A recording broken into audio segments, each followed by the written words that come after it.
Bueno, bien. Eh, a ver, como les dije en el grupo de WhatsApp, la idea para la clase de hoy va a ser un poco redondear este cuarto eje sobre cuestiones educativas, cuestiones de planificación docente, que empezamos a ver la clase pasada. Y mi intención también es darle un cierre a las actividades obligatorias que ustedes tenían que presentar, la 7, la 8 y la 9. En base a eso fui recibiendo muchos pedidos de prórroga y muchas consultas respecto especialmente de la actividad 8 y 9 y vi que también algunos las fueron subiendo. Eh, Listo, no hay problema, Virginia. Em, entonces, vamos a arrancar por ahí, así cerramos el tema notas, que ya tengo que estar presentando mañana. Respecto a eso, ¿hay alguna duda, alguna consulta, alguien que no haya llegado con algo eh, o algo que quieran que resolvamos antes de mañana? ¿Tienen claro que tienen que estar subidas a la plataforma las actividades 7, 8 y 9? Sí, profe. Sí, profe. Sí, profe. Bien, buenísimo. Em, ¿Alguien no subió la actividad 7 después de la segunda devolución? Había algunas que me estaban faltando y yo les fui consultando algunos por privado. No sé si eso ya regularizaron todos, al menos de los que están acá.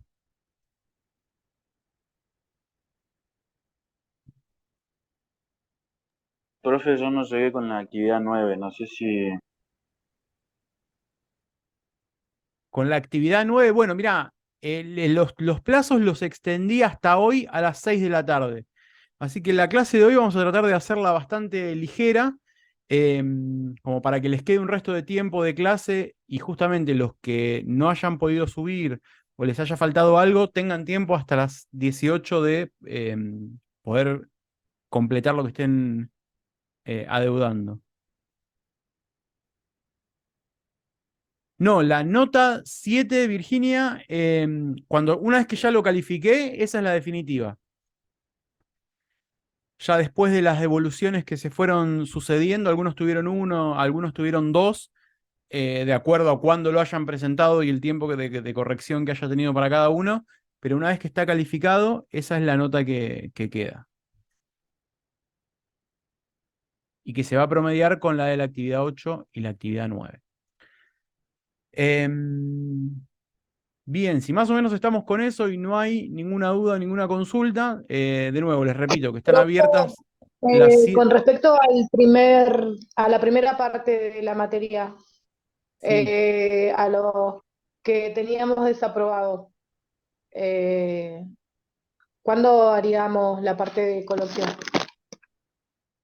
Es que las prácticas profesionalizantes no tienen coloquio, van a final directamente. La clase que viene, que es la del jueves que viene, los que ya tengan promocionada la materia, no hace falta que estén presentes y con los que tengan que dar final de la primera o de la segunda parte, vamos a ir viendo caso por caso, a ver, el coloquio va a ser directamente en el examen final.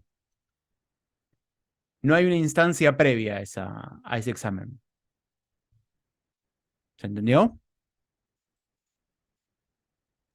Sí, profe. Y las notas definitivas van a estar, calculo que para la semana que viene, el lunes. Yo los tengo que presentar mañana y cuando del instituto me den el ok, se las voy a estar comunicando a ustedes.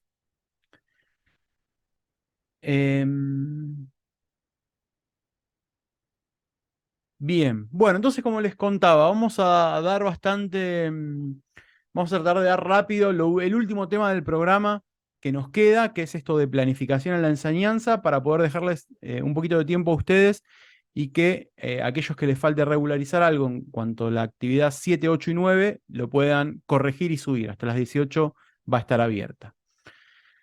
Entonces, bueno, vamos a meternos en el tema de hoy, que es planificación de la enseñanza, un poco continuando la temática que iniciamos la semana pasada y la idea de hoy va a ser esto, que tratemos de comprender cuál es la importancia de planificar para enseñar, ¿sí? La planificación sería lo opuesto a la improvisación, si se quiere, y mi idea es mostrarles hoy algunos, o darle algunos motivos de por qué es importante hacer esta planificación.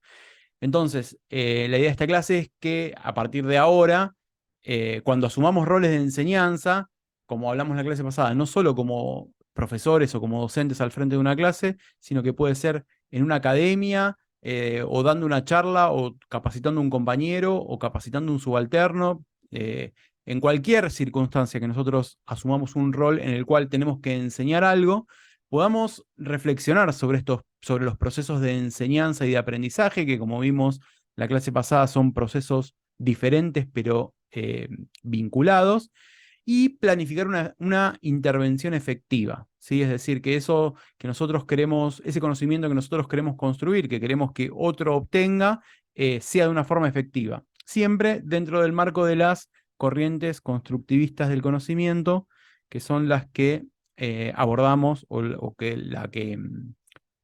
cuyas características repasamos la clase pasada.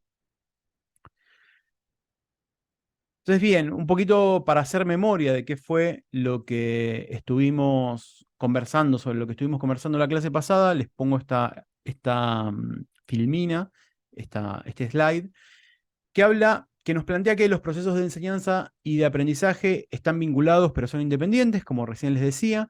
De los procesos de enseñanza se va a ocupar la didáctica, mientras que de los procesos de aprendizaje se va a ocupar la pedagogía.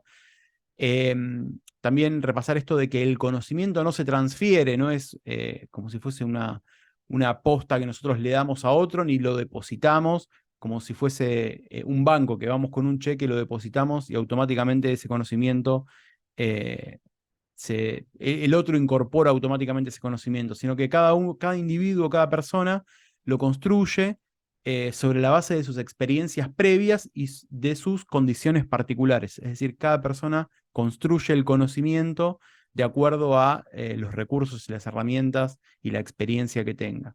Y en ese proceso de enseñanza y aprendizaje, de enseñanzas por un lado y de aprendizaje por otro, el docente es el mediador que facilita esa construcción, ¿sí? El que brinda las herramientas para que el estudiante pueda construir ese conocimiento.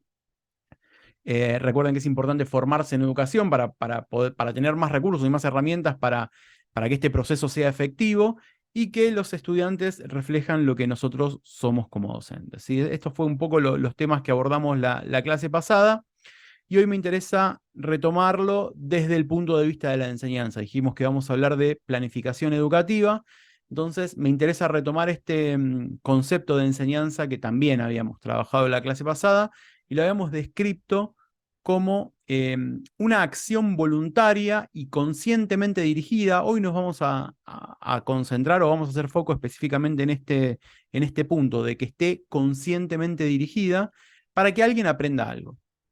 Supone una intervención activa, consciente y, de nuevo, intencionalmente dirigida a influir sobre el comportamiento de otros, modelando u orientando el conocimiento, modos de pensar y las prácticas. Entonces, dentro de esta definición, nos vamos a concentrar, o vamos a hacer foco, como recién les decía, en esto de que estén conscientemente dirigidas. Y acá es donde interviene la planificación, ¿sí? La planificación educativa, que como vamos a ver un poquito más adelante, se puede dar en varios niveles, pero para plantearlo de una forma general y retomando la metáfora que van a ver en el texto que les voy a subir a la plataforma, la planificación es nuestra hoja de ruta, ¿sí? Así como nosotros cuando nos vamos de vacaciones sabemos de dónde salimos, sabemos a dónde queremos llegar y planificamos qué ruta vamos a alcanzar para poder alcanzar nuestro objetivo, para poder llegar al destino que nosotros queremos, la planificación dentro de los procesos educativos cumple esa misión. Es la hoja de ruta donde nosotros fijamos los lineamientos generales para lograr los objetivos que nos propusimos cuando aceptamos o cuando tomamos la responsabilidad de dar esa capacitación. Esta hoja de ruta o esta planificación no es algo rígido e inflexible, sino todo lo contrario. Debe poder adaptarse a las circunstancias con las que nos vamos a enfrentar durante el desarrollo. Es decir, durante el proceso educativo, durante el proceso de capacitación que nosotros enfrentemos, seguramente van a surgir imponderables que hagan que la planificación inicial que nosotros tuvimos tenga que modificarse. Y acá un poco lo expresa este gráfico que encontré en internet. Nosotros, si queremos ir del punto A al punto B, nosotros lo podemos planificar. Imagínense que nuestra planificación es la línea celeste.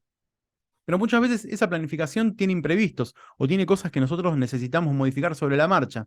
Entonces, esa planificación tiene que ser lo suficientemente flexible para permitirme a mí abordar otros caminos o sortear escollos sin que los resultados se vean afectados. O sea, yo voy a llegar igual a B por otro camino, quizás, que no sea, que no va a ser exactamente el que planifiqué al inicio del proceso, pero de todas formas voy a estar llegando, ¿sí? Entonces, esa planificación que nosotros tenemos que realizar al inicio o antes de emprender este viaje, retomando la metáfora, va a tener que ver con la planificación de las clases, planificación de actividades, planificación de prácticas, incluso planificación de cómo voy a evaluar que se hayan cumplido los objetivos que me propuse, ¿sí? O sea, la planificación abarca distintas aristas de este proceso educativo.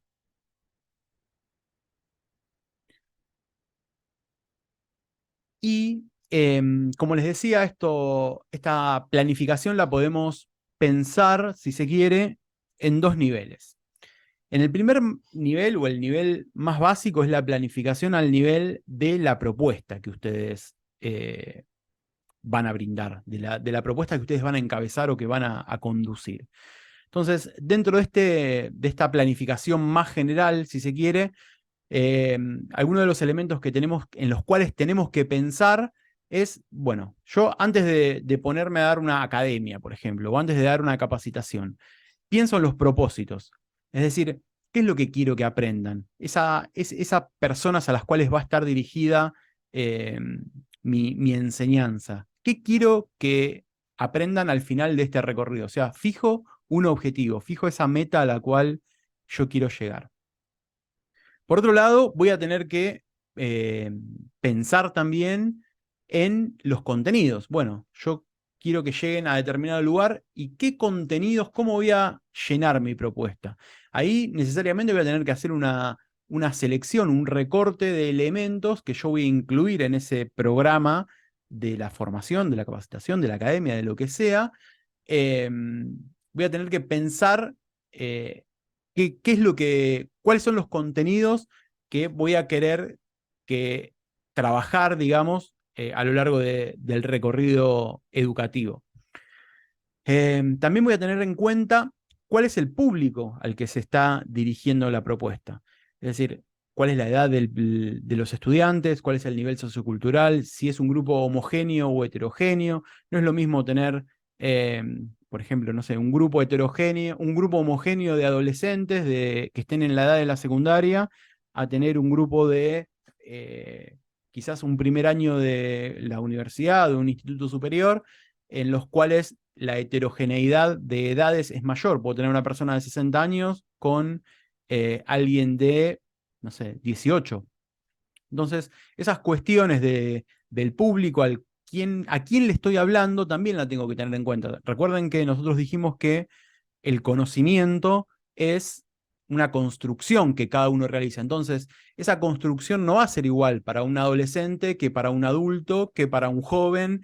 Entonces, esas diferencias, antes de iniciar, antes de dar los contenidos, antes de ponerme a dictar esa clase, los tengo que tener en cuenta. Como por ejemplo, incluso no solo la variación puede ser de edad, como les decía, quizás de nivel sociocultural, o de educación, o de profesión, o de estudios previos.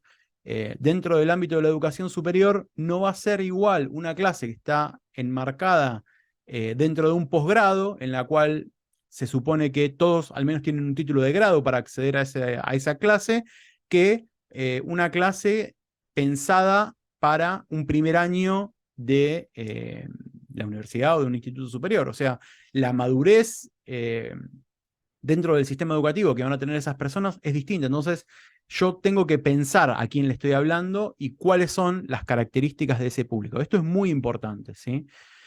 También voy a tener que pensar en el tiempo disponible. No es lo mismo una materia anual que una materia cuatrimestral, que un seminario de 2 encuentros, no es lo mismo de 1 hora que de 4 horas, es decir, tengo que administrar el tiempo y esto es algo que se planifica con anterioridad. Tengo que pensar en cuáles son los recursos que tengo disponibles, tanto en el rol docente que pueden desempeñar ustedes, como de los estudiantes, del público que van a tener. Y cuando hablo de recursos disponibles, es súper general esto. Puede ser en clases presenciales desde las características del aula, si va a ser verano o si va a ser invierno, si el aula es fría o es caliente, si es cómoda o no es cómoda, si voy a tener pizarrón, si voy a tener un PowerPoint, si voy a tener un cañón, si voy a tener la computadora. Es decir, en todas esas cuestiones yo las tengo que conocer de antemano para saber qué recursos voy a utilizar, voy a poder utilizar. Si yo me planifico, por ejemplo, una clase con un PowerPoint y resulta que después no voy a tener un cañón donde proyectarlo y bueno, ahí hubo una falencia en la planificación. Entonces, esto de los recursos y sobre todo ahora que está en auge esto de las clases virtuales, pasa lo mismo.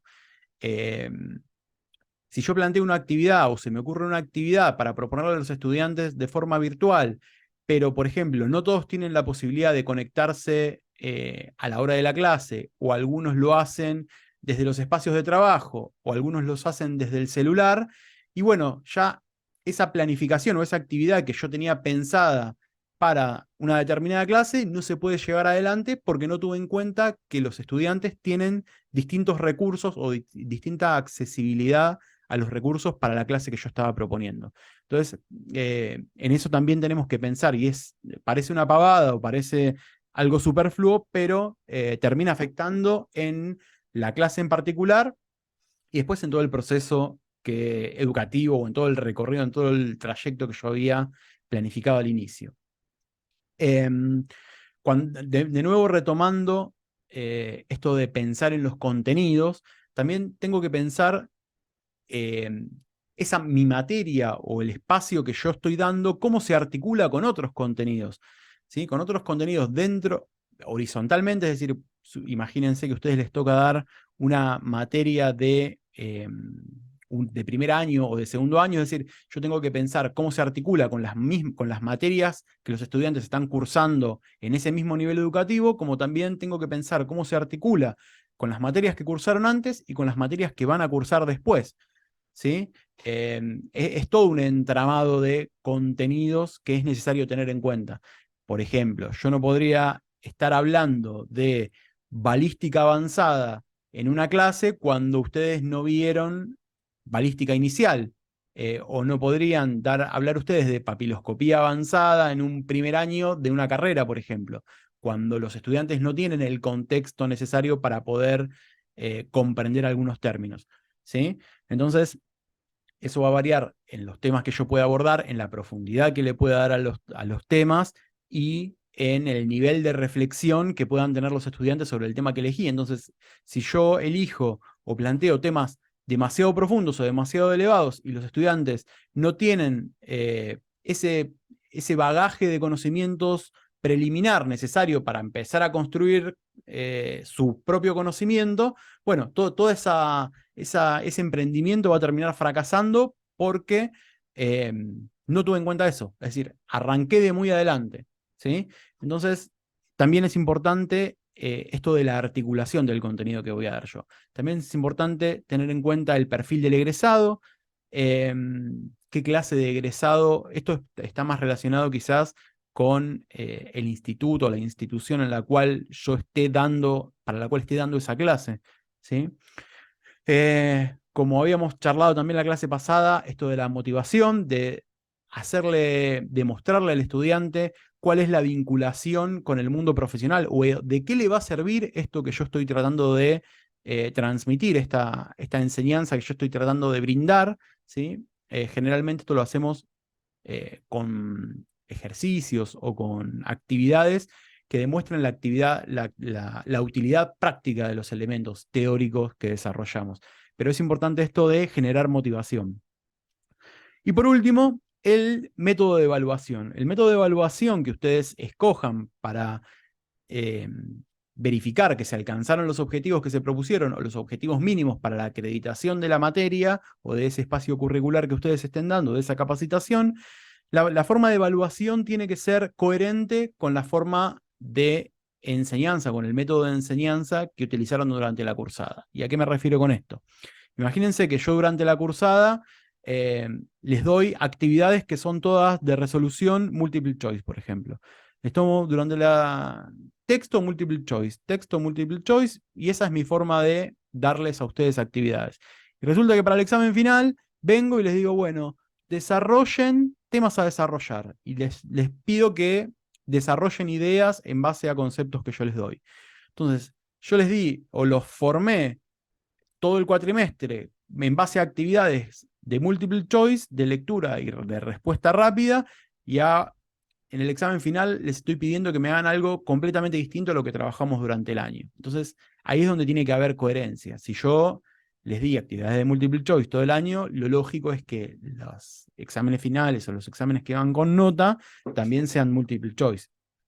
Si yo les pedí que estudiaran de memoria todo el año, no les puedo pedir a fin de año que ustedes reflexionen sobre 2 temas. Y no, porque yo los estuve inculcando en una actividad memorística.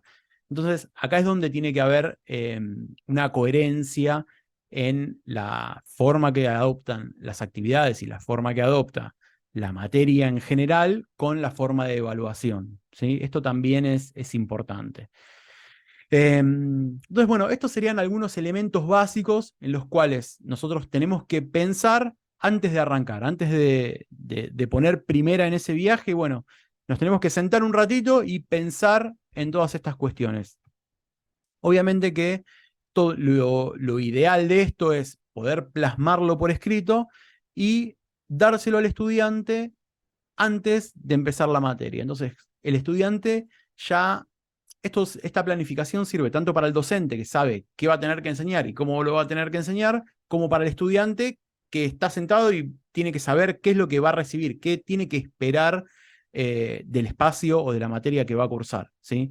Si ustedes se fijan en la plataforma, de hecho, esto está subido, ¿sí? Es el programa de la materia, el programa del módulo, es una de las cosas que nos piden a principio de año o a principio del cuatrimestre para que justamente esté plasmado por escrito este contrato didáctico que suscriben tanto el docente como el estudiante.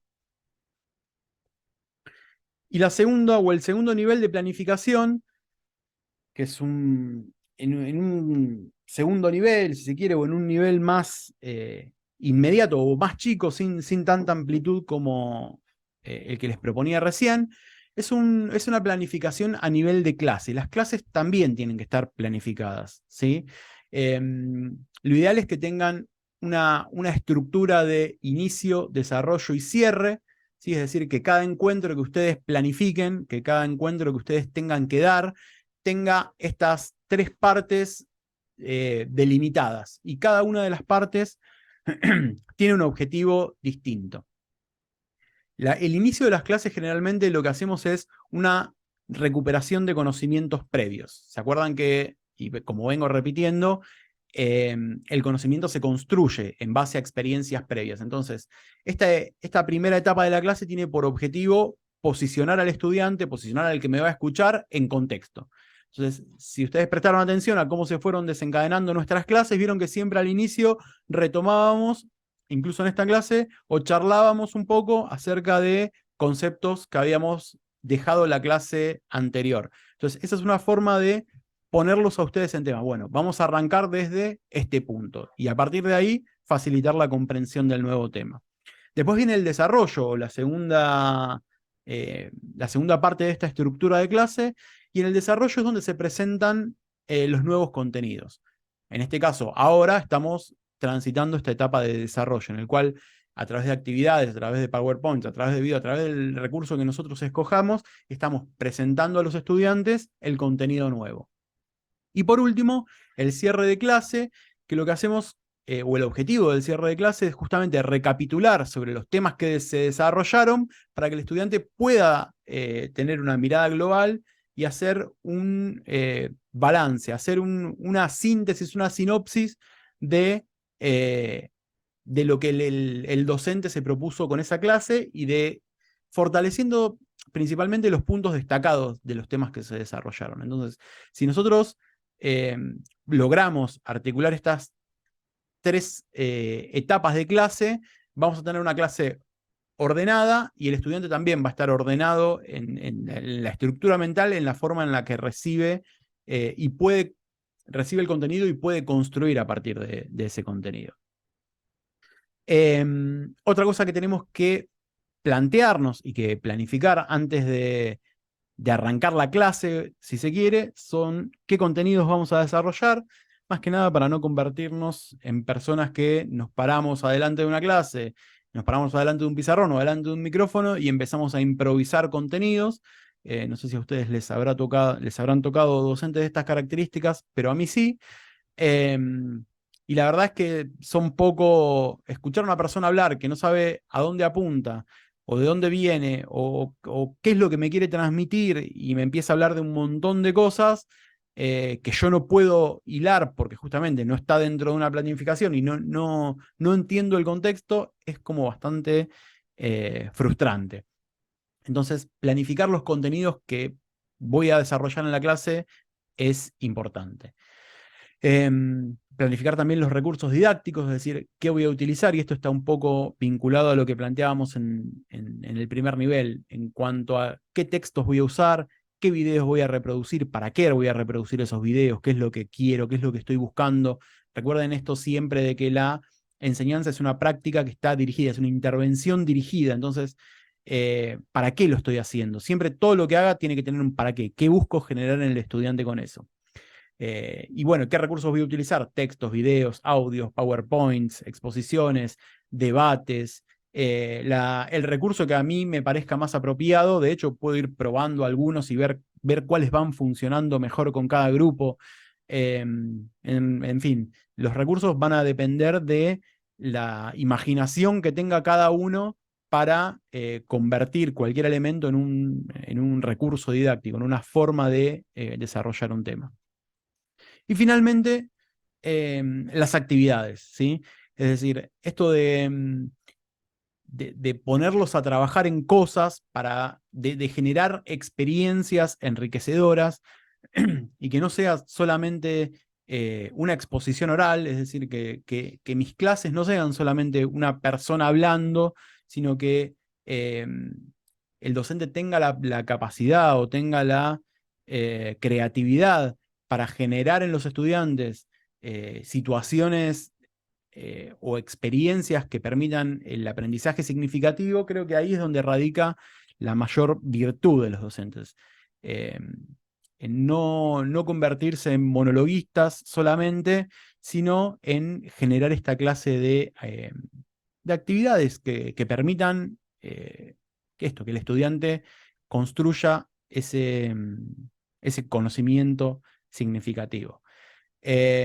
Todo esto obviamente que es cada uno de estos puntos o de estos tópicos que acá solamente menciono, es un mundo y es súper interesante. Así que si a alguno le interesa seguir profundizando y seguir aprendiendo en todo lo que es el mundo de la educación, de la didáctica, de la pedagogía, hay un montón de carreras y un montón de textos y de libros que ayudan a esto, a planificar y a desarrollar la creatividad en estos procesos de enseñanza y de aprendizaje, y son sumamente enriquecedores. Cuando uno empieza a ver, o cuando uno ve los frutos del trabajo que pensó y que eso empieza a caminar y empieza a dar resultados, la verdad que es satisfactorio.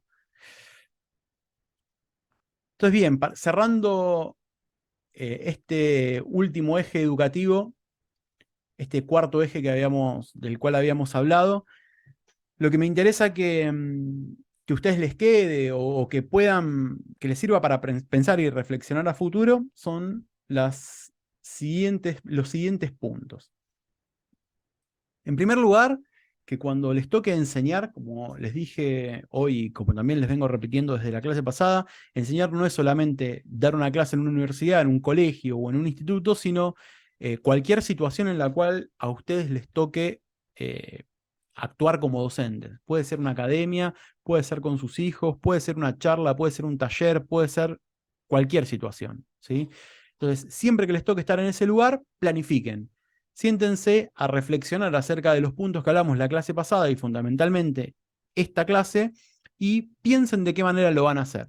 No quiere decir que todo esto, esto de movida que es trabajoso, ¿sí? Así que eso es la mala noticia de todo esto. Lleva un montón de tiempo. Pero sí les puedo asegurar que el trabajo va a salir mejor y que lo que ustedes quieran enseñar va a tener una mejor receptividad si lo planifican, si saben a dónde apuntan, si saben cuál es la intención o qué es lo que ustedes quieren lograr en el estudiante. Entonces, aunque salga mal, aunque cueste, aunque se equivoquen, muchas veces esto es prueba y error, planifiquen. Es mejor tener un plan y que salga mal a no tener ningún plan, ¿sí? Entonces, siempre que les toque enseñar, planifiquen. En segundo lugar, consideren que cada estudiante construye el conocimiento de forma única y particular y de acuerdo a sus propias experiencias previas, es decir, no esperen que lo que ustedes dicen o lo que ustedes planifican o lo que ustedes hacen o lo que ustedes hagan tenga el mismo efecto en todas las personas. Cada uno lo va a asimilar de forma distinta. Entonces, tenemos que estar preparados para eso, para entender que el discurso que nosotros demos no todos lo van a recibir igual y cada uno lo puede tomar de forma diferente, lo va a tomar de forma diferente. Entonces lo que tenemos que ir haciendo nosotros es ir tratando de monitorear cómo es la recepción para poder ir apuntalando a cada estudiante en lo que necesite para que alcancen los objetivos que nos propusimos. En tercer punto, tengan en cuenta que no todo es exposición de teoría. Generen experiencias que le permitan la construcción de aprendizajes significativos, es decir, dar clase no es solamente saber un tema y recitarlo de memoria, sino que, como les decía hace un ratito, el desafío del docente o el verdadero trabajo, ¿cómo ponerlo en palabras? El valor del docente está en esto, en generar experiencias que le permitan al estudiante aprender y no en que sea un genio en la materia que está dando. Porque, como charlábamos la semana pasada, saber bien un tema no implica ser un buen docente, ¿sí? El buen docente es el que le permite al estudiante que genere, que construya estos aprendizajes duraderos en el tiempo, ¿sí? Logra esas modificaciones en el estudiante que son duraderas. Entonces, eso se genera no solamente a partir de monologar una hora o de charla o de clases magistrales, sino a partir de estas experiencias, experiencias enriquecedoras para el estudiante. Y en cuarto lugar, mantengan la coherencia entre la forma del dictado de los contenidos y la evaluación, ¿sí? Tengan en cuenta, nuevamente les repito, que los estudiantes reflejan la clase de docente que nosotros somos. Entonces, bien, yo creo que teniendo en cuenta estos 4 puntos, ya les digo, no porque lo vayan a hacer como de la mejor manera la primera vez, porque esto es práctica y error, y no porque estas 2 clases hayan sido todo lo que ustedes tienen que saber sobre educación, pero ya con el hecho de sentarnos y ponernos a reflexionar, seguramente vamos a hacer un mejor trabajo. Entonces, bien, con esto vamos a dar por finalizado el programa de Práctica Profesionalizante 2. Espero que no haya sido tan exhausto como para este hombre la maratón, pero calculo que a esta altura del año ya es para todos más o menos parecido, ¿no? Como que la sensación es esa de cruzar la línea y caernos. Esto es el final en cuanto a contenidos. Me queda... Bueno, como les decía entonces, ese fue el final del contenido. Ya no nos queda nada por ver. Lo que sí, la mala noticia es que ahora va a haber una evaluación final. La mala noticia es que va a haber una evaluación final. La buena noticia es que lo que van a tener que evaluar son ustedes Y como les dije, vieron que desde la clase pasada venimos diciendo que por un lado están los procesos de enseñanza y por otro lado están los procesos de aprendizaje. Lo que evalúo yo son los procesos de aprendizaje como docente, es decir, los evalúo a ustedes para ver cómo y cuánto aprendieron, y lo que van a tener que hacer ustedes ahora es evaluar la enseñanza, ¿sí? Para eso van a ver que en la plataforma hay un link habilitado en la clase número 13. Lo que les voy a pedir es que por favor accedan ahora, y lo que se van a encontrar ahí es un formulario anónimo que tiene, creo que son menos de 10 preguntas. La idea es que ustedes puedan plasmar en este formulario qué les pareció básicamente algunos aspectos, qué le parecieron algunos aspectos de lo que fue la cursada de la materia. ¿Esto para qué sirve? Bueno, esto me sirve a mí básicamente para ir moldeando los contenidos de la materia y las formas de dictado. Algunas de las cosas que yo les planteé la clase pasada y les planteé también esta clase, eh, esa planificación que les propuse, la hago muchas veces en base a estas evaluaciones o en base a estas devoluciones que me dan los estudiantes. Entonces, es importante, ya les digo, esto es anónimo y obviamente no va a influir en la calificación final de ustedes, sino que son herramientas para mí para ir mejorando e ir enriqueciendo la materia año a año. Y ya les digo, ustedes son víctimas de evaluaciones que han hecho otros estudiantes años anteriores y de cosas que funcionan y se mantienen y cosas que no funcionan y se reemplazan.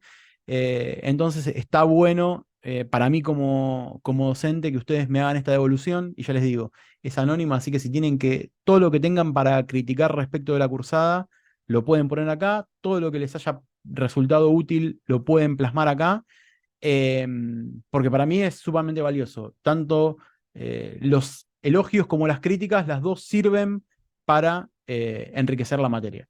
Así que les pido que por favor ahora sí se tomen 3 minutitos y me manden estas evaluaciones. Vamos a hacer, son y 41. Les dejo hasta menos cuarto. Fíjense si se pueden conectar a la plataforma. Ingresen a la clase Profe, 13 y les aparece dejo... cerrado todavía, ¿Cómo? que no me deja ingresar. ¿No lo deja ingresar? ¿Qué les aparece?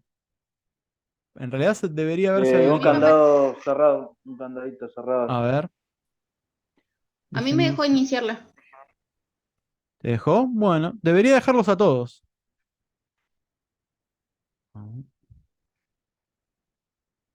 Ahora sí, profe. Ahora sí. Bueno, buenísimo. Vayan haciéndola, por favor. Profe, ¿le hago una consulta? ¿Hay alguna instancia de coloquio? ¿O ya cierra directamente todas las notas? No, las prácticas profesionalizantes, lo que me dijeron es que no tienen coloquio. Van directamente, el coloquio se da en el examen final. Es decir, no hay forma de promocionarla antes en un coloquio. Los que hayan sacado menos de 7 en alguna de las dos parciales, de las notas parciales, tienen que dar el coloquio, tienen que ir a final para dar los temas que no hayan aprobado, que no hayan alcanzado el 7. ¿Sí? De todas formas, esa instancia final sí es un coloquio, básicamente, y la forma que voy a tener yo para... Esto lo vamos a charlar más en profundidad con los que necesiten dar ese final, eh, pero desde luego ya les adelanto, no lo piensen como una instancia traumática, ni que se va a salir de los parámetros de lo que fuimos trabajando en clase. Va a ser una charla en la cual conversaremos acerca de la actividad que no haya alcanzado el 7. Así que el repaso o el estudio no tiene que ser memorístico ni mucho menos.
Bueno, ¿cómo vienen? ¿Pudieron completar todo? ¿O necesitan un ratito más? 2 minutitos más. Dale. Yo también, profe, todavía no terminó. Perfecto. Listo, profe, yo ya terminé. Bárbaro, damos 2 minutitos más, así llegan aquellos que les faltó y seguimos.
Profe, le hago una consulta. Usted dijo Sí, que los 3 últimos trabajos se promediaban. Eh, a mí me faltó entregar el 9. No voy a llegar a las 18 a entregarlo porque estoy justo trabajando, pero si no se entrega uno de esos trabajos, ¿significa que la nota puede ser a coloquio o a final? ¿no tenés nada para subir ahora? ¿No llegaste a hacer nada de nada? No, no es que no llegué, hice un poco, pero me vine al trabajo y no tengo compu, nada acá. Llego a las 19 a mi casa. De última Eh, se lo mando ahí. Mira, lo ideal es que esté. La realidad es que la actividad 9 te va a figurar como no entregada. Si la 7 y la 8 están bien, debería ser suficiente, deberían estar lo suficientemente bien como para que la 9 no te afecte. Eh,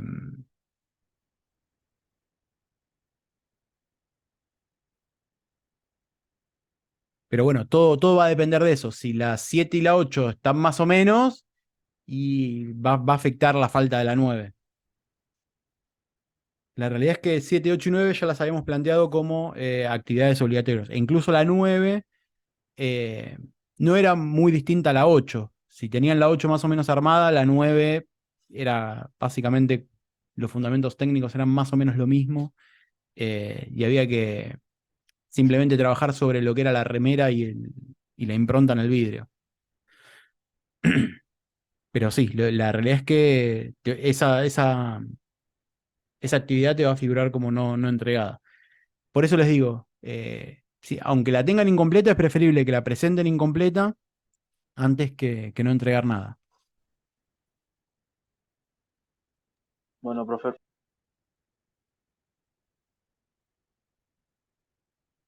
Bueno, ¿estamos ya ahora sí? Sí, profe. Profe, todavía no termino, disculpe, estoy jefe de guardia y estoy haciendo todas las cosas al mismo tiempo.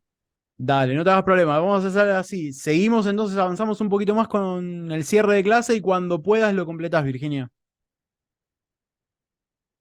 Así Gracias, profe. no demoramos al resto. Bueno, lo único que nos queda entonces es dar el cierre final a la materia. ¿Sí? Lo que busqué, o la intención inicial de mi planificación, fue generar en ustedes, a lo largo de las 13 clases que tuvimos, eh, lo que resalto acá en esta última presentación, en esta última diapositiva. ¿Qué me interesaría o qué me gustaría que a ustedes les haya quedado de este trayecto de práctica profesionalizante 2? Bueno, en primer lugar, en que tienen que evaluar la calidad de la información con la que trabajan. Esto aplica no solamente a las futuras pericias o al futuro rol de peritos que ustedes vayan a desempeñar a futuro, sino dentro de su vida académica, dentro de su vida de estudiantes, como dentro de su profesión. Me parece que esto es transversal a cualquier actividad que ustedes desempeñen, ¿sí? Evalúen siempre la calidad de la información con la que trabajan. Como vimos, no es lo mismo que salga publicada en la revista del barrio a que lo publique un journal o una revista científica con revisión de pares. Entonces, aprendamos a esto, a diferenciar calidades de información. En segundo lugar, que cuando ustedes trabajen o tengan que ejercer esta labor científica, utilicen siempre fuentes actualizadas y fiables de información. Creo que trabajamos lo suficiente durante este cuatrimestre como para que ustedes tengan disponibles herramientas de búsqueda y de reconocimiento de fuentes de información fiables. Sobre todo, acá sí me detengo en su trabajo, en su futuro trabajo como peritos, como criminalistas. Eso va a hacer que puedan realizar trabajos de calidad, que ofrezcan resultados de calidad y que verdaderamente la justicia termine siendo justicia, el sistema de justicia termine siendo justo, ¿sí? Entonces es muy importante esto de utilizar fuentes actualizadas y fiables de información. En tercer lugar, que tengan presentes la influencia, la existencia y la influencia de los sesgos cognitivos en las decisiones que tomen.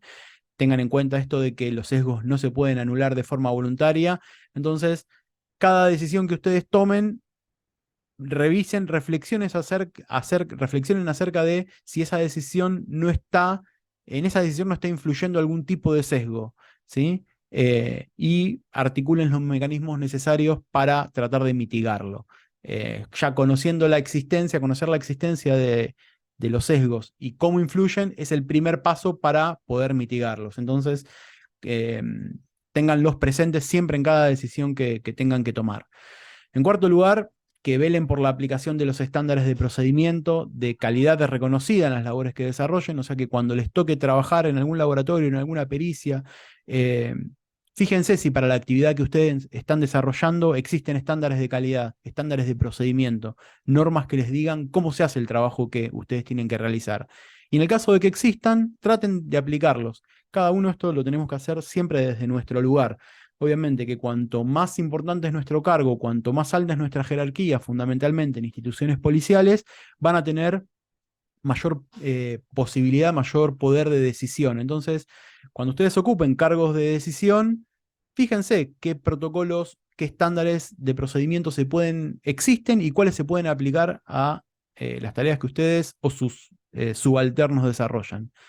En quinto lugar, que todo lo que afirmen de forma oral escrita tenga siempre fundamento científico. Recuerden que el valor de la palabra del perito no está en el perito en sí, en quién lo dice, sino en cómo está fundamentado eso, en cuáles son los argumentos científicos que existen detrás de lo que está diciendo el perito. Entonces,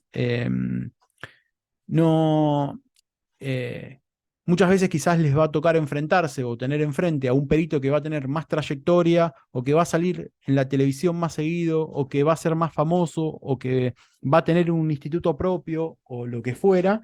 Y el arma de ustedes para combatir esa fama o esa visibilidad que va a tener el otro perito va a ser la solidez o la robustez de lo que ustedes digan. Y ese valor no va a estar en quién lo diga, sino, ya les digo, en cuál es el soporte teórico y el soporte bibliográfico que tiene la afirmación que ustedes están dando. Entonces, todo lo que digan, ya sea de forma oral, como vimos, o escrita, que cada una de esas palabras tenga un asidero bibliográfico para poder respaldarlo. En sexto lugar, que reconozcan los límites de su trabajo o de su disciplina, ¿sí? ¿Se acuerdan cuando hablamos de pseudociencia? Esto de que había peritos que decían más de lo que podían decir y por eso se terminaban transformando su trabajo en pseudociencia. Bueno, no caigan en eso, siempre reconozcan hasta dónde pueden decir y no digan más que eso. ¿Sí? Si algo no se puede hacer o no existe forma de hacerlo o no, ustedes no tienen los recursos para hacerlo, no duden en decir que no se puede, porque muchas veces pecamos en esto, en intentar dar siempre una respuesta y no decir no sé o no se puede. Si no saben o no se puede, díganlo, que eso es mucho más saludable a estar dando una respuesta de mala calidad. Y no informen más allá de lo que la ciencia permite. Esto volviendo, retomando el tema de los límites. Y el último ya es un punto más, un consejo más personal, si se quieren. Estudien inglés porque es fundamental para estar actualizado y para tener información de calidad y de primera mano. Si bien, como vimos, nos podemos nutrir y nos defendemos bastante con los traductores en línea, saber inglés les va a abrir un millón de puertas que de otra forma no van a acceder a cosas que de otra forma no podrían. Así que aquel que pueda, mi recomendación es siempre que estudien inglés, que también se pongan en contacto y que sigan la labor de las asociaciones profesionales de la disciplina que a ustedes les gusta. Si les gusta la balística AFTE, si les gustan las manchas de sangre y APA, si les gusta la papiloscopía de la IAI, pero traten de por lo menos chusmear en qué andan, qué es lo que hacen, cuáles son los congresos, qué se dice, cuáles son las discusiones que se están dando. De esa forma van a estar ustedes siempre actualizados en la rama que les interesan. Y por último, que lean revistas científicas. Todas esas sobre las que ustedes trabajaron, la FSI, la JFS, Science and Justice, todos esos journals que la mayoría de ustedes utilizó para confeccionar sus trabajos, péguenles una leída cada tanto, a ver qué títulos hay, qué artículos sacan, de qué está discutiendo el mundo científico. ¿Sí? Entonces, bueno, si más o menos logré hacer parte de todos estos objetivos que me había propuesto al principio del año, al principio del cuatrimestre, la labor va a estar cumplida. Así que, a modo de cierre, les dejo esta frase que ya hemos visto al inicio del cuatrimestre, que me parece que es un resumen perfecto de nuestra labor como criminalistas y como peritos que van a ser ustedes. Y bueno, es la frase que dice que si la ley los ha convertido en testigos, y los ha hecho testigos expertos, manténganse siempre como hombres y mujeres de ciencia. No tienen víctimas que vengar, ni personas culpables o inocentes que condenar o salvar. Lo que tienen que hacer es brindar testimonio dentro de los límites de la ciencia. Así que con esta frase vamos a dar por concluida nuestro módulo, nuestra materia.